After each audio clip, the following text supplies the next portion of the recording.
I believe it's important in this day and age where information is abundant, it's everywhere, it's basically free.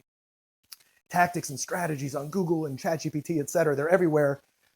I believe that seeking not only knowledge, but more importantly, wisdom is the key to accelerating our humanity, because it's one of the things that the robots and the AI cannot replace.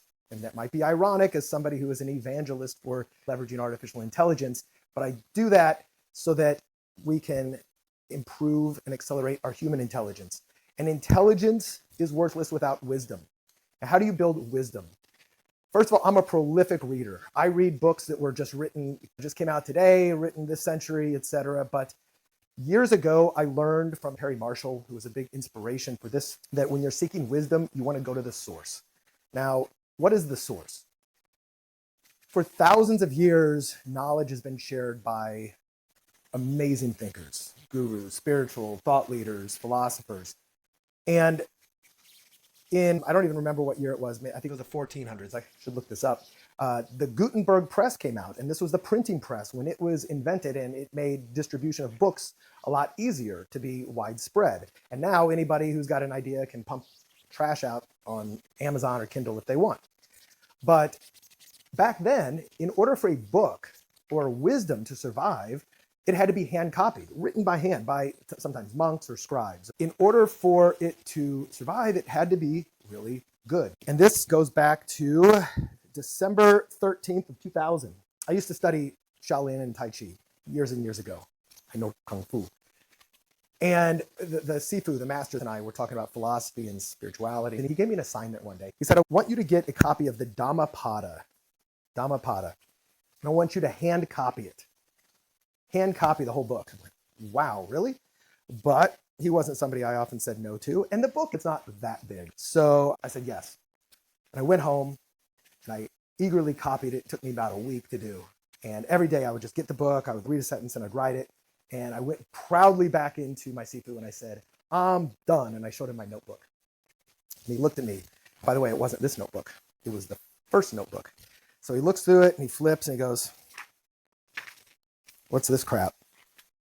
I go, what? He goes, you're going to have to do this again. And I said, why, master? He said, because you've got words scratched out and you've got mistakes in it.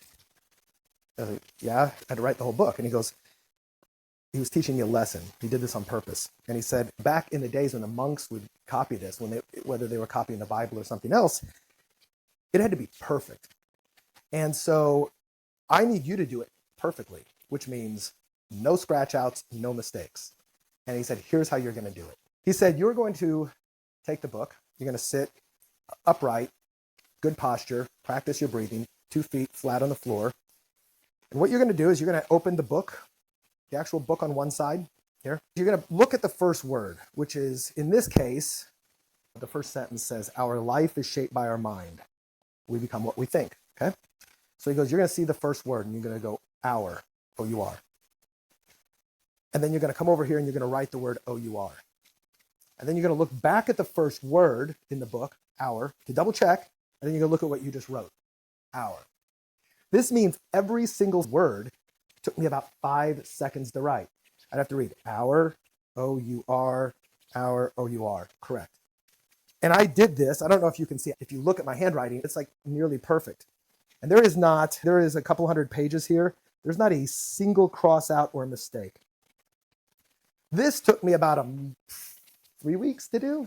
Every day I get home from work, I actually looked forward to doing this. It was very meditative. And I got to know this book so well.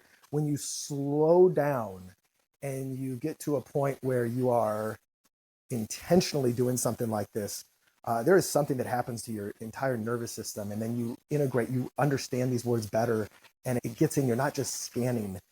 Man, as I pick this up, it brings back so many memories. I haven't actually picked this book up in several years. Hope you've enjoyed this. Thanks a lot.